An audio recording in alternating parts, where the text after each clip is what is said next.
So mga langga, sa lahat, sa kalabitang sa tanan atong mga panghitabo sa kinabuhi lang, kalabitang grabe kita ka-agresibo, kakwintador ta sa ato ang mga pinagdaanan, sa ato ang mga kwarta, katigayunan, grabe kita mga kwintador dito sa tanan lang, no? Puros sa tapangampa, puros tayo na ako agali nang giantusan, ako na siyang gipaningkamutan jud, so naingunani ko kay sa akong pagpaningkamot, so why man mag-mind pa ko nila mga ingunana bitaw lang, tapos magkaka-encounteray mo sa mga isig kataw nimo, and then lang muna itong hunahon lang, magdugay na to aning kalibutan na lang, no? Spread na lang ta og love, pagsabot, and then forgiveness, and then pagbago, no? Pagpasaylo, pagsabot sa tanan, sa aman ko lang, so na feel ho, pagsabot sa tanan lang, no? Kanabitang ato ang mga hinanakit nato sa atong isig kataw lang, wala na siya silbi lang na siya lang kung batanon pa ta, aligri pa sama nato karon na kusog kita mo dumot, kusog kita di kita ka pasaylo bitaw, puro sa ta kalagot, kaalingot-ngot sa usa ka tawo lang. Sabat yes, sa atong edad pwede pa, pero nakita gid na ako no na inig katigulang gid na to, wala na silbi ang tanan. Ang tanging pangitao na lang nato ang mga tinuod tao na mo comfort nato, mo asikaso, mo pahiluna nato, mo tabang nato na sa panahong kidlay gakiay na atong mga nilakwan. Dili na sa kalibutan jud ay lang, no? Away sa katigayunan, isig kuan lang ba, isig paburay na kisay makapabor, and then katong malamangan mo to'y muhilak. So yes, part ana na kinabuhi, ako po nang pinagdaanan, daghang kay pinagdaanan lang, daghang kay kog mga kaagi na malisod yun siya, mga crowded, of course, daghan kay ko ana sa akong mga kaminyuon, sa akong pamilya, tanan, kung sa English pa is everything lang.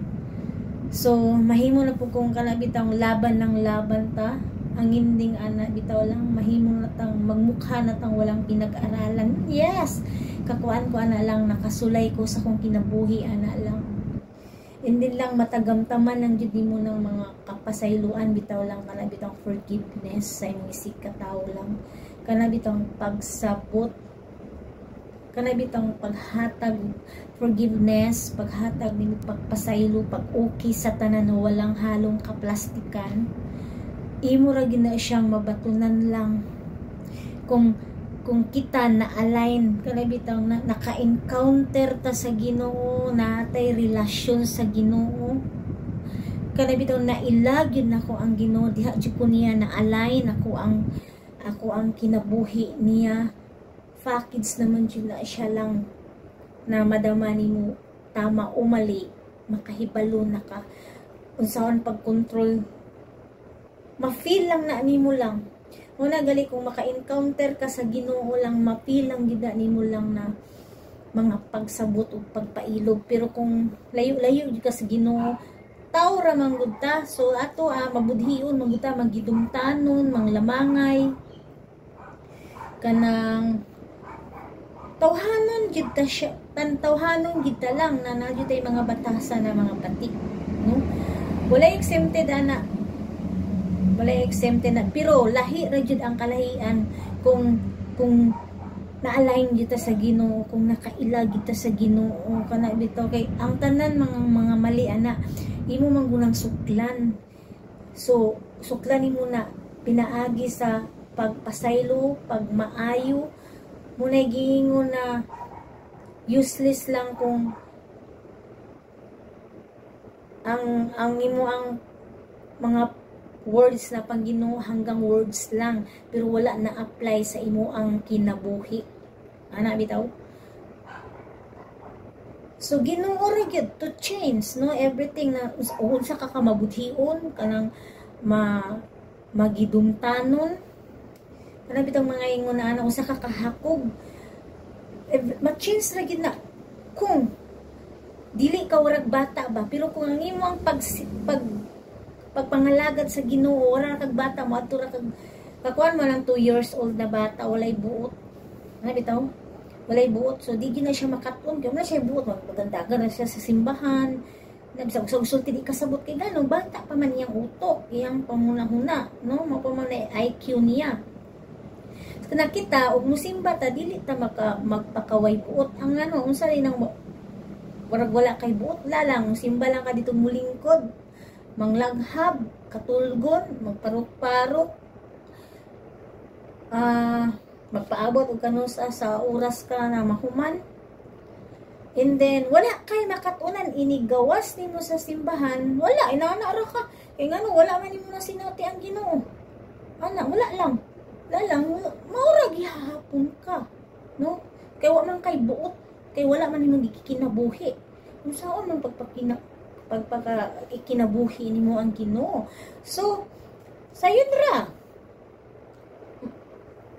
maminaw ka sa wali, magbasa kag Bible, sabto nimo ang Bible, and then kinahanglang ma-feel na to ang Holy Spirit, ang pagdayeg sa Ginoo.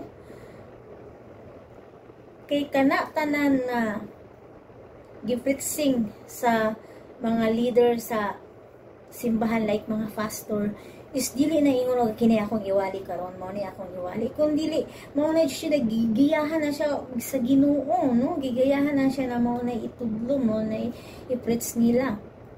So kung the more kang mamina, ako online ko lang mga langga, ganahan magsigi ko paminaw sa online lang.